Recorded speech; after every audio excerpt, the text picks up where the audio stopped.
Hello students, ये आपका part 5 video इस चैप्टर का। पार्ट 5 वीडियो में प्रश्नावली 1.2 पे और क्वेश्चन नंबर है 1।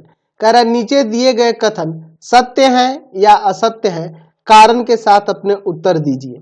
चलिए पहला क्वेश्चन देखते हैं कि प्रत्येक अपरिमेय संख्या एक वास्तविक संख्या होती है। तो हाँ, ये तो बिल्कुल सत्य है।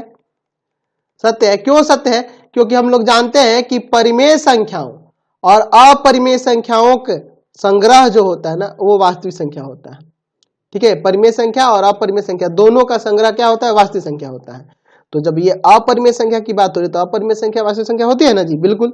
क्योंकि यहां लिख सकते हैं क्योंकि परिमेय तथा अपरिमेय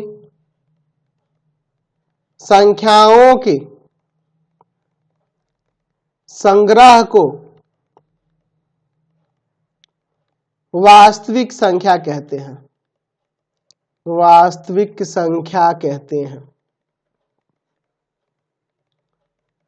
समझ गए? चलिए दूसरा देखते हैं। संख्या रेखा पर प्रत्येक बिंदु रूट अंडर एम से निरूपित होता है, जहां एम एक प्राकृत संख्या है। तो देखिए, अगर मैं संख्या रेखा की बात करूं तो संख्या रेखा यहां पे हम लोग 0 लिखते हैं, इधर 1, इधर 2, इधर 3 और इधर माइनस वाले लिखता हूं। तो अगर आप यहाँ m के जगह क्या कह रहा है, एक प्राकृत संख्या है, तो एक प्राकृत संख्या रखते हो रूट 1, तो रूट 1 का वैल्यू 1, और रूट 2 तो इसका भी वैल्यू होगा 1.41, जो 1 और 2 के बीच इधर आएगा। तो इस तरह से रूट 3 ऐसे आप इन सबको प्रदर्शित कर सकते हैं। लेकिन इधर धनात्मक मानों को ही प्रदर्शित कर पाएंगे, माइनस वाले को नहीं प्रदर्शित कर पाएंगे, है ना जी। माइनस वाले को यहाँ पे नहीं प्रदर्शित करेंगे, इसलिए यह कथन क्या हो जाएगा? असत्य हो जाएगा, है ना। संख्या रेखा का प्रत्येक बिंदु नहीं, सिर्फ धनात्मक वाले ही बिंदु को ये प्रदर्शित कर पाएगा। तो इसलिए ये कथन क्या हो जाएगा? असत्य हो जाएगा। क्योंकि कोई भी ऋण संख्या किसी प्राकृत संख्या का वर्गमूल नहीं हो सकती है। नहीं हो सकती है। समझे ना बात को? चलिए तीसरा देखते हैं। प्रत्येक वास्तविक संख्या एक अपरिमेय संख्या, ये तो गलत है। अगर वास्तविक संख्या की बात करें तो वास्तविक में परिमेय और अपरिमेय दोनों आ जाता है। ठीक है, इसलिए आप लिख सकते हैं कि ये भी कथन क्या है आपका? असत्य है। क्योंकि जैसे अगर मान लो उदाहरण देके लिखना है तो मैं लिख दूंगा कि 5 एक वास्तविक संख्या है। 5 एक वास्तविक संख्या है, लेकिन अपरिमेय संख्या नहीं है। अपरिमेय संख्या नहीं है। तो कैसे ये सत्य होगा? नहीं ना सत्य होगा, क्योंकि देखो वास्तविक संख्या में परिमेय भी आता है और अपरिमेय भी आता है। तो प्रत्येक वास्तविक संख्या अपरिमेय संख्या नहीं हो सकती, क्योंकि इसमें परिमेय संख्या भी तो आ जाता है। तो कभी परिमेय अपरिमेय तो हो नहीं सकता ना जी। समझ गए बात को? चलिए अगला क्वेश्चन 2 नंबर देखिए क्या कह रहा है। 2 नंबर में कह रहा है कि क्या सभी धनात्मक पूर्णांकों के वर्गमूल अपरिमेय संख्या होती है? यदि नहीं तो एक ऐसी संख्या के वर्गमूल का उदाहरण दीजिए जो एक परिमेय संख्या है। चलिए देखिए, यहाँ पे लिख सकते हैं कि ये बिल्कुल नहीं हो सकता है। अगर मैं बात करूं रूट 1 के ही वैल्यू तो इसका 1 हो जाएगा। तो देख रहे हैं ना, ये हम धनात्मक पूर्णांक के लिए है, लेकिन इसका वर्गमूल क्या आ रहा है? 1 आ रहा है। तो 1 क्या है आपका? एक परिमेय संख्या है। उसी तरह अगर आप रूट 4 ले लो तो 4 तो आपका धनात्मक पूर्णांक है, लेकिन इसका वर्गमूल क्या आ जाएगा? 2 आ जाएगा। तो 2 एक परिमेय संख्या होगी नहीं। तो हम लोग कोई भी उदाहरण लेके दिखा सकते हैं। हम लोग उदाहरण में कुछ भी लिख सकते हैं। उदाहरण में लिख सकते हैं, जैसे लिख सकते हैं कि रूट 9 बराबर में क्या है आपका? 3 आ जाएगा। तो 3 क्या है? एक परिमेय संख्या है। कोई भी उदाहरण ले सकते थे, ठीक है ना। रूट 9 हुआ, रूट 16 हुआ, रूट 25 हुआ, उन सबका वर्गमूल जो निकलेगा वो एक परिमेय संख्या ही निकलेगी। ठीक है, तो यहां से हमें ये ना पता चला कि हर एक धनात्मक पूर्णांक का वर्गमूल अपरिमेय संख्या नहीं होता है, कभी कभी परिमेय भी हो जाता है। देख रहे हैं जैसे उदाहरण में। क्वेश्चन नंबर 3 देखिए, कह रहा है दिखाएं कि संख्या रेखा पर √5 को किस प्रकार निरूपित किया जा सकता है। चलिए मैं यहाँ पर एक संख्या रेखा ले लेता हूँ, √5 को निरूपित करके दिखाता हूँ। ठीक है, तो आपको पता है कि इधर -∞ और इधर इन्फिनिटी होता है, समझ रहे ना। मैं यहाँ पर एक बिंदु ले लेता हूँ, यहाँ पर 0 दिखाता हूँ और इस बिंदु का नाम जो है O ले लेता हूँ। ठीक है, ये 0 है ना, संख्या रेखा के लिए इसका क्या कहलाएगा, मूल बिंदु कहलाएगा। यहाँ 0 है, ठीक है, ये 0 है और इसका नाम O ले लिया है मैंने। ठीक, अब देखिए मैं क्या करता हूँ, यहां से 2 इकाई दूरी पर, 2 इकाई दूरी स्केल पे नाप लेते हैं। मान लीजिए हम ऊपर लिख देते हैं यहाँ पर 2 सेंटीमीटर बराबर में है 1 इकाई, यानी कि अब आप क्या करोगे कि स्केल पर यहां से 2 सेंटीमीटर दूरी नाप लो, 2 दूना 4 सेंटीमीटर, हम लोग यहाँ 4 सेंटीमीटर, हम 2 इकाई ले लेते हैं। ठीक है, और इसका बिंदु ए देते हैं, यानी कहने का मतलब यहाँ से आपको 4 सेंटीमीटर नापना होगा, क्योंकि 2 सेंटीमीटर किसके बराबर है, 1 इकाई। तो मैं यहाँ पे आपको 2 इकाई बोला हूं, तो यहाँ से क्या करेंगे 4 सेंटीमीटर माप लेंगे और यहाँ पर एक बिंदु लेकर उसका नाम ए दे देंगे। अब ए बिंदु पर, इस रेखा है ना, इस रेखा के ए बिंदु पर यहाँ पर क्या करेंगे, एक लंब गिराएंगे, है ना, और इसकी लंबाई क्या होगी 2 सेंटीमीटर, यानी 1 इकाई। मैंने 2 सेंटीमीटर को क्या माना है, 1 इकाई। यहाँ 4 सेंटीमीटर खींचना, यहाँ 1 सेंटीमीटर खींचना, सॉरी 2 सेंटीमीटर खींचना इस पे लंब। तो हमने क्या लिया है, 2 सेंटीमीटर को 1 इकाई लिया है, तो इसलिए मैंने यहाँ पे 4 सेंटीमीटर खींच लिया, यहाँ से 2 सेंटीमीटर खींचा तो वो कितना के बराबर हो गया, 1 इकाई के बराबर। और यहाँ पे बिंदु क्या दे दिया, बी दे दिया। अब हम लोग क्या करेंगे कि इस बिंदु ओ से बी को मिला देंगे, ओ से बी को मिला देंगे। अब मैं यहाँ कहूं कि यह आपका एक समकोण त्रिभुज हुआ और ओ बी के मान की बात करोगे तो यह हो जाएगा √OA का स्क्वायर प्लस में AB का स्क्वायर। ठीक है, निकाल के देखो, 2 का स्क्वायर प्लस 1 का स्क्वायर, 2 का स्क्वायर 4, 1 का स्क्वायर 1, √5 आ गया, यानी ये OB की लंबाई क्या हुई, √5 हो गई।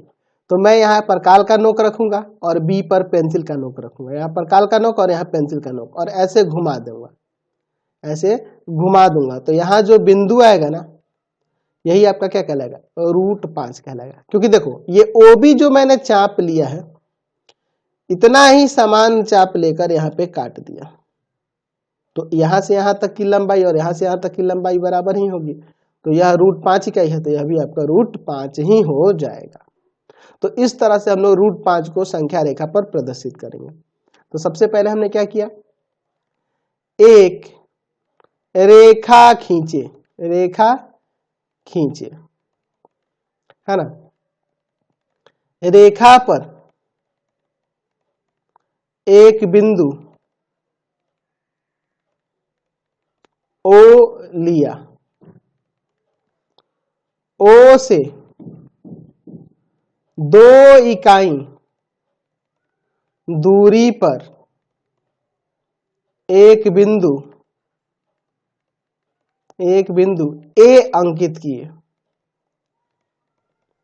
एक बिंदु A लिए है ना यहाँ पर 2 इकाई दूरी पर। फिर उसके बाद क्या किए हैं, बिंदु A पर एक लंब AB खींचे हैं, जो हम लोग इसमें किया ना रचना कर, ये इसमें लिखना होगा हमें, बिंदु A पर एक रेखाखंड AB खींचे जो रेखा पर लंब है,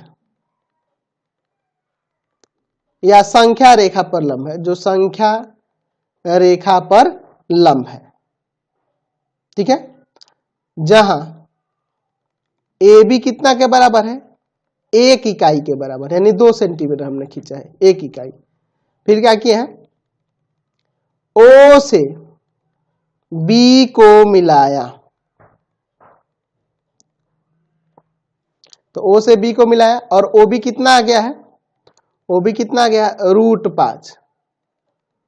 OB के समान चाप बिंदु O से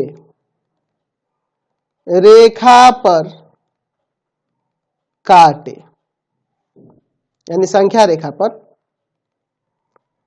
बिंदु O से संख्या रेखा पर काटे, बिंदु O से संख्या रेखा पर काटे, और ये जो प्राप्त हुआ यही आपका क्या हो गया, √5 हो गया। समझ गया? तो ये सारा कुछ आपको इसमें लिखना होता है, ध्यान रखेंगे आप लोग। क्वेश्चन नंबर 4 जो दिया है, यह कह रहा है कक्षा के लिए क्रियाकलाप है, वर्गमूल सर्पिल की रचना करना है। कक्षा में करना है, आपको करना क्या होगा, जो जो इसमें लिखा है उसी तरह से हमें करना होगा। कागज की एक बड़ी सीट लीजिए और नीचे दी गई विधि से वर्गमूल सर्पिल की रचना कीजिए। इस तरह का वर्गमूल सर्पिल करना है। कैसे करना है, सबसे पहले एक बिंदु O लीजिए, जैसा कि मैंने अभी बताया था, और एकक लंबाई का रेखाखंड OP खींचे। एक इकाई आपकी कितनी भी हो सकती है, हम एक इकाई 3 सेंटीमीटर, 2 सेंटीमीटर, 4 सेंटीमीटर जो चाहे वो ले सकते हैं, तो हम 2 सेंटीमीटर ही लेके चलेंगे, स्टैंडर्ड साइज है। तो 2 सेंटीमीटर नाप कर ये खींच लेना। फिर उसके बाद OP क्या कह रहा है, OP1 पर इस पर लंब रेखाखंड P1 P2 खींचे, उसका भी लंबाई एक इकाई होगा, ठीक है। और फिर इसको इससे मिला देना। तो आपको करना क्या होगा, कागज पे एक शीट लेना, उस पे एक संख्या रेखा खींचना, O बिंदु लेना, यहां से एक इकाई दूरी पर एक बिंदु P लेना, फिर इस पे एक इकाई लंब खींचना, फिर यहां से इसको मिलाना, इसका नाम यहाँ P1 दे देना। फिर इस पर भी आप एक लंब खींचेंगे, यहाँ पे बिंदु P2 दे देंगे, ये भी आपका एक इकाई, ये भी एक इकाई ही होगा, फिर इससे मिला देंगे, तो यह आपका √2 होगा OP1। ये OP2 जो होगा आपका √3 आएगा। इसी तरह से आप इस पे एक इकाई और लेकर लंब खींचोगे, फिर इसको यहाँ से मिलाओगे, ठीक है। यहाँ पे P3 पॉइंट ले लो, तो यहाँ से ये जो हो जाएगा √4 यानी कि 2 हो जाएगा। √4 का मतलब ये 2 इकाई हो जाएगा। तो इस तरह से हम लोग ये क्रियाकलाप करके देखेंगे क्लास में, कक्षा में। समझ गए ना? तो मैंने आपको खींचना बताया भी है, पिछले वाले वीडियो में मैंने बता रखा है कैसे √2 का, √3 का, √4 का, √5 का संख्या रेखा पर आप प्रदर्शित कर सकते हैं। तो इसमें कोई दिक्कत नहीं होगी, आप ये खुद से खींच सकते हो। समझ रहे ना? कोई दिक्कत नहीं होगी, आप आसानी से खींच सकते हैं। अगर √5 का खींचना होगा तो फिर इस पे लंब लेंगे, इस पे OP3 पर, ये भी आपका एक इकाई होगा, और फिर O से इसको मिला देंगे, इसका नाम P4 दे देंगे, तो यह आपका √5 आ गया। ऐसे ही बढ़ते जाएंगे, जितना चाहते हैं आप √2, √3, √4, √5, √6 सबका यहाँ पर खींच सकते हैं। तो कोई दिक्कत नहीं, ये आप आसानी से बना सकते हैं। ये आपके क्रियाकलाप के लिए क्वेश्चन दिया गया है, ये आपको घर पे इस पे बनाना है, कक्षा में बनाना है, ठीक है। तो इसमें कोई दिक्कत नहीं होने वाली है। जैसे मैंने √2 का, √3 का बताया ना, उसी तरह आगे √4 का, √5 का आगे बढ़ के एक इकाई बढ़ के ऐसे हम लोग खींच सकते हैं, ठीक है। तो इस वीडियो को यहीं पे एंड करते हैं। ये भी आपका एक्सरसाइज कंप्लीट हो गया। आपको हमारे 3 चैनलों को सब्सक्राइब करना होगा। पहला है path finder classes Chhapra, path finder classes Chhapra. दूसरा है भारती भवन रविकांत सर, भारती भवन रविकांत सर, रविकांत सर। और तीसरा चैनल है रविकांत सर के नाम से, रविकांत सर के नाम से। तीनों चैनल को सब्सक्राइब करेंगे। इससे रिलेटेड वीडियो के लिए सीधे डिस्क्रिप्शन में जाएंगे और इससे संबंधित नोट्स के लिए गूगल पे जाके सर्च करेंगे www.ravikantsir.in, और यहाँ पर जाकर आप सभी क्लासेस के नोट्स और उनके PDF को डाउनलोड कर सकते हैं और पढ़ भी सकते हैं।